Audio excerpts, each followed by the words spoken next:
Good. I think workmanlike deal. When you schedule these games, you don't want to schedule a team that good, but we did, and I thought our guys, for the most part, came out ready to play. I thought there was a couple guys maybe weren't quite as locked in as need be, but across the board we did some good things. Thought our defense, kind of kept them at bay offensively. We were able to generate some pretty good looks. We've got obviously, we'd love to be able to convert some free throws, but again, it's just getting up there, and we're getting the line a lot. We just got to, convert them. Today was kind of across the board with guys missing. So, workmanlike performance. I thought some good things, some things we can build on. Again, the defense, I thought against a good offensive team, that's hard to guard. We did a pretty good job. We had some breakdowns in our ball screen coverage. 15 got 3 pop threes, and we had some plays we ball watched and allowed some catch and shoot threes. But overall, pretty good performance against a good team. It was a good challenge coming off 4-day break, 2 days of practice, and the situation in terms of being shorthanded. How was it going without Isaiah, and how the team handled it? Yeah, Isaiah obviously brings a tremendous amount to our team. He's our leading scorer, leader in assists. I think he's one of 3 players in the country, averaging 18 and 5, in Division I basketball. So, it's challenging. I thought put a lot of pressure on. Put Amari in a situation where he was handling the ball probably a fair amount, and I thought number 4 for them, Wiltz, his ball pressure got into Amari, caused some turnovers early, and kind of maybe took him out. And that's a growth for Amari, is to have the mental toughness to get the ball taken and not to get sad, but to get tougher and compete, and not just put your head down and mope. And so that's a learning opportunity for him, and he'll learn from it and be better for it. But I thought we did some good things. I thought offense is different without him. You're not as dynamic. But I thought again. I think we scored 78 in a game that I didn't think was super fast paced, and again we left 14, 15 points on the board from the free throw line. So it could have been a 90+ point night if we hit some free throws. So I thought offensively we were good, and I thought defensively, again, we had some breakdowns, some blips, but it was. I think the improvement we saw at Grand Canyon, I thought we were able to carry some of those things, and certainly, Max in the first half, his ability to deter plays at the rim was big for us. Do you think, first of all, was it your plan to play Max a huge chunk of minutes, and also, everyone gets excited about what he did in this game. Can that translate to the Atlantic 10 some? So yes, I plan to play him. I mean, obviously, didn't think I'd play him as much as I played him. That was more of it was more of me not playing Kalu and playing, but I didn't expect to play Max that many minutes. I didn't feel like we had Kalu was not as not great today. But Max, I knew we were going to come off the bench with first in that big spot, because in a game like this, so much of their stuff is at the rim. And Max is a guy that not only blocks shots, but he can deter shots at the rim. He blocked 5, but he also deterred a fair amount more where they miss shots, where he's coming over. He's got, not only is he 6'11", but he's got great mobility, and he's got a 7'3" wingspan on top of all that, which, that combination is he can cover a lot of ground, like you saw in that play where he blocked the 3 from the paint. There's the plays he made at the rim are the plays only he on our team can do those things. In terms of translating to the A10, I think the shot blocking translates. Yeah, shot blocking translates. You can also watch him in that game and see physically, he's got to get stronger to be able to do things. I mean, around the rim, he had, 3 or 4 plays right at the rim where he's got to finish. And, whether he's leaving it short or getting stripped or whatever the case may be, he's got to be better, more physical. I think with him and Killian, and even AJ, because AJ just we were able to get him out there today, which was good. He's, AJ's coming back from, 37 days away to, 4 practices or something now, 5 practices. Those guys, that group's going to be kind of matchup dependent, I think, on like who we're playing. You're not going to play because Robbie, now I would assume, that was kind of Kalu's floor. So if Kalu plays the way he normally plays and Robbie, then you're going to get some minutes there. We may play some with, Amari or Dylan at the 4 too, because we could play small depending on who we're playing against. So, but Max, I think it can translate. I think what he did tonight, that's the thing about Max's game is I don't think it really matters. Like I think he could block those shots against A10 teams, and I think the struggles that he has would be the struggles he'd have against, A10 players. The school record for block shots is 8, so it looked there for a while. Like he was, Yeah. I thought he got another one in the second half. I guess he did, and he had 5 at halftime. Is that right? Yeah. I thought he maybe got one more in the second half, but he deterred so many shots too. I mean, there was a lot of shots that maybe he didn't get, but they missed at the rim. They were looking for him for sure. When they were going down, and just that deterrence and the ability to impact the game. Like going into it, I just thought where we talked about like. I think I was asked after like the Wofford game, he didn't play much against Wofford or Illinois State because they spread you out with guards. And, this game was I thought his matchup was better than like we're, in the other games it might have been, we could play smaller, whatever the case may be. And I think, like I said, hopefully for him it's a little bit of a building block. He played a lot of minutes, Dylan too. Get their legs under him. Dylan came out and, he hadn't really played that much. And you could tell, he was obviously super nervous.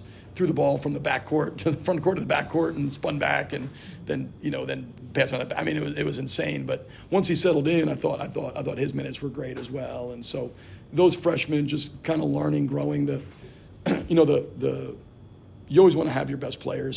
So as a coach, but the opportunity that these young guys are getting is going to accelerate their growth. For like Max and Dylan and Amari, because they're just, they're going to get significant opportunities because of, the roster situation. And so they're going to get to play through mistakes, and we're going to need them. And tonight, without Isaiah, without KT, we needed those guys, and it was all hands on deck kind of night. And Dylan and Max in particular, we don't win that game without those two. It's a few days away, but for Tuesday, where Isaiah and Kellen. The honest answer is I don't know. Isaiah's, dealing with knee stuff. They're working on some different things to try to, alleviate that. I think, we have some good ideas, but whether it happens or not, I can't tell you. And Kellen's, has just been dealing with obviously the cramping is not what's keeping him out. He strained his hip flexor against Chicago State on the 8th. And so that's what's kept him out is the hip flexor. The cramping is a separate issue.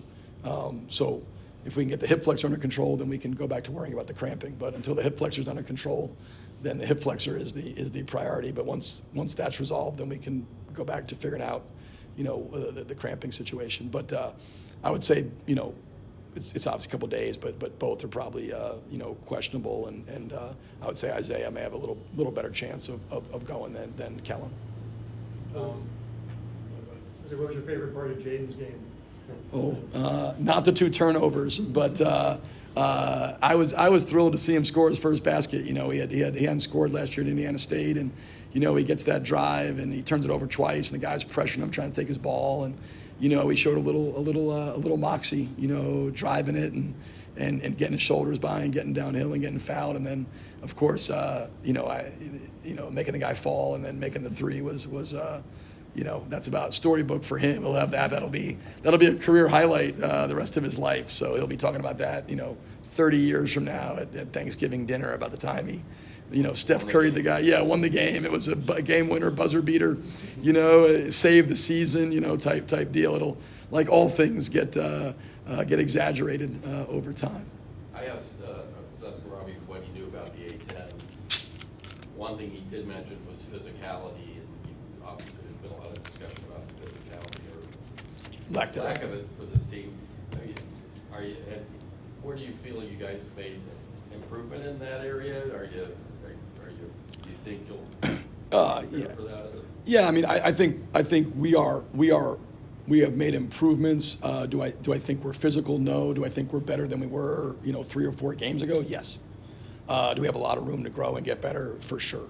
No question about that. The league is going to drive that, because the reality is in this league, if you don't compete your brains out and play with great physicality, you got no chance to win games. Like, those are two non-negotiables. Like, if you play in the A-10, I mean, this is one of the premier leagues in college basketball. What do we have? I think 7 teams in the top 100 or something. I mean, it's unbelievable. Our schedule to start, at Fordham, home St. Joe's, home St. Bonaventure, at VCU. I mean, we're not easing our way into it. We're gonna if we're not ready to go from the jump ball on 2 p.m. on the 31st. I mean, you're gonna get your feelings hurt. And so, but this is why I came here to coach. This is why those guys came here to play. You gotta, this competition is like, this is what you live for. This is when you feel most alive, is when you're getting to challenge yourself against really good teams, really good coaches. And it's going to be incredibly difficult. And I know I'm super excited about it. I think the guys are. But we have to continue to grow. And again, some of that's going to be the competition driving that growth, because they're going to force us to do it, or we're not going to be successful. And I think our guys understand that. We're going to have to continue to grow in that area. Even Robbie, I thought was fairly good defensively, and then he had a couple breakdowns late, took him out, and he knew. He's like, man, I got to be better, and he does. And the whole team across the board, like, we have to continue to get to play with, and the physicality is not just defensively. There's a physicality needed offensively. Good offensive teams are super physical as well. Physical with how you drive, physical with how you cut, physical with how you screen, physical with how you offensive rebound. I mean, there's a physicality necessary on both ends, and all good teams are super physical, and they compete their tails off, and we're going to have to do both those things to have a chance to win games in this league. You've had a non-conference schedule to get ready for the conference season, but with everything that's gone on, any ideas as to how prepared you guys are? Yeah, it's funny. I was talking about this with Chris. I think obviously we've dealt with a lot of adversity from an injury standpoint, but one thing I think that's like flown under the radar is we played the second hardest strength of schedule in the league in the non-conference. Now that will blow people's mind here, but that is, it's not I'm not grabbing out of thin air. Like, we played the second hardest. It was Dayton 1. We played the second hardest. We played 8 teams in the top 145 of college basketball. We played the most games in the top 145, the least amount of teams, 300 or more. So I think we've been tested. I think going to Grand Canyon, we played 5 quad 1, quad 2 games all the way from home. We haven't done it with a full team yet. I'd like to see us with a full team, whether that was at Illinois State or at Wichita State, at neutral Wichita State, or at Santa Clara, was it close as we were to healthy. So I'd like to see us when we have our full allotment of players. But I do think we have truth. I'll say that. I think sometimes you can schedule in a way that you have no truth. You might be, maybe we schedule in a way we were 11-2 right now, or 12-1, but we wouldn't have been exposed. All our weaknesses have been exposed. We know who we are, and we know where we got to get better. So I think you leave the non-conference saying, we understand who we are, and we understand where we got to grow and where we got to improve to win games in this league. I also think we have a better idea of our identity, what our identity is going to be, or what it needs to be, like what the formula is for this team to be successful. Like, we have to, get stops. We have to be locked down defensively. I hope our free throw shooting improves, mainly so people stop emailing me about it. And tell me to work on free throws, which I hadn't thought of until they mentioned it, which I appreciate the advice. I was like, that is brilliant. Why don't we just work on them? But I think this team's identity is going to be tied up in its ability to be tough together, physical, guard. We're going to have to be able to string together stops, do tough things, do hard things together. And as we do that, that's how you become a team. You become a team by doing hard things together, going through tough things together. We've gotten beat. We've gotten scarred up a little bit. We've gotten roughed up a little bit.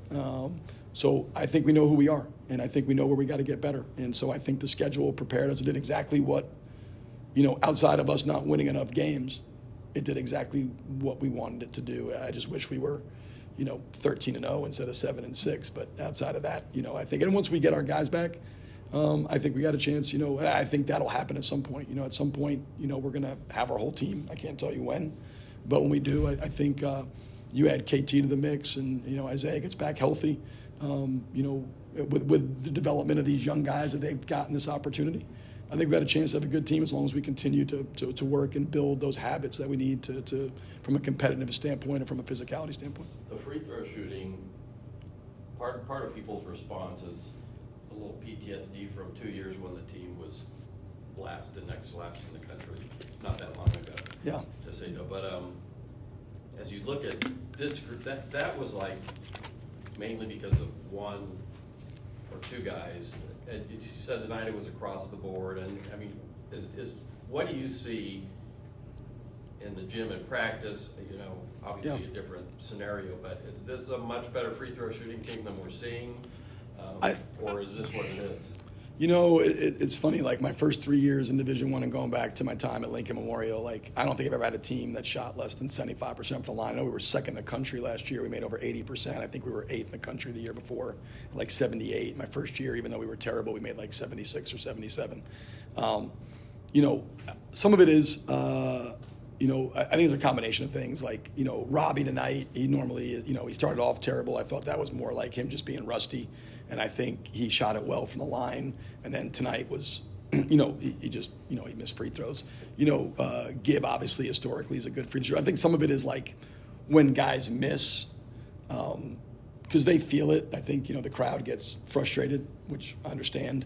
And then they go to the line and it's like, well, we've missed, you know, 4 or 5 free throws in a row. And everybody, then like a guy like Gibb or Robbie, who is a good shooter, feels some pressure, swope.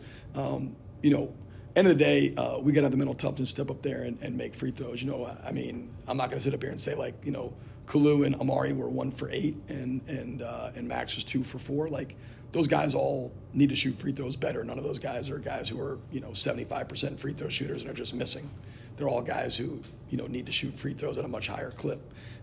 Robbie, Gibb, Swope, those guys should all be 80% or better. And so when they're not shooting it as well, you know, that hurts us.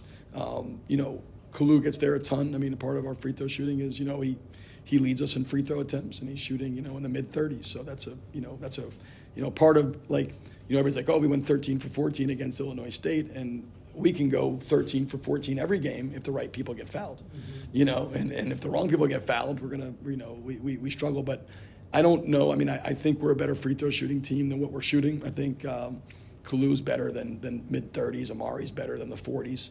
Max is better than the, you know, 30s or 40s he's shooting. Like all those guys are better, but none of those guys are 70% free throw shooters either. But we have enough guys that can make them that you know, we got to step there. And those guys got to shoot their percentages. They got to get above 50 into the 60s. I think all 4 of those guys are capable of doing that, you know, and the other guys got to be in the 80s, and that'll you know, it'll create some margin for error. You know, I mean, if you look at the Wofford game, you know, we talked about that one, and then, you know, we missed, you know, we were 10 for 18 or something against Grand Canyon, right? So, you know, I mean, in a 1-point game, so, you know, it'll help us, but it's also like as you know, like the more you talk about it, the more you fixate on it, the more you focus on it, then it becomes, you know, more of like a mental, you know, the yips, and guys get up there and they're just obsessing about it. And so it's the ability to work on it and then try to build confidence. Then you got a mental toughness to block out the noise, step up there, trust your work, and make them, because there's really, you know, I mean, there's nothing else you can do, right? I mean, it's a mental toughness thing to walk up, trust your work, block out, you know, the crowd on the road yelling, or the crowd at home being like, oh my God, this guy's shooting free throws again. And you got to step up and make them. And there's no other pathway to do that. You just got to have the mental toughness to do it, and it does require that. Good. Yeah. All right. Were you planning on using 7 guys? Tonight? You know, AJ I would have used in a pinch because I still think he's working his way back in. It was really just, the only decision I had was Max or Killian. It was really just, you know, those guys was really just whether I can play Max or Killian. Like I said, it was just matchup dependent with this team that I thought that Max's rim protection would be more, you know, he's the one guy in our team that can block shots. Nobody else, you know, blocks any. So Max was, you know, playing him. That's what it was. But then, and AJ would have been in a pinch scenario. We got to work him back in. It's going to be hard because of where we are in the season. But you know, that was kind of my thought. It was really 8 guys, and just one of them was going to be odd man out. Tonight it was Killian. Kobe had a career high 2 block shots, by the way. Did he? There we go. Kobe. How many shots did we block? Jeez, blocked 10 shots. I don't know why I looked that up. 7. There we go. That was his career high. Huh? guys have a great night. You can-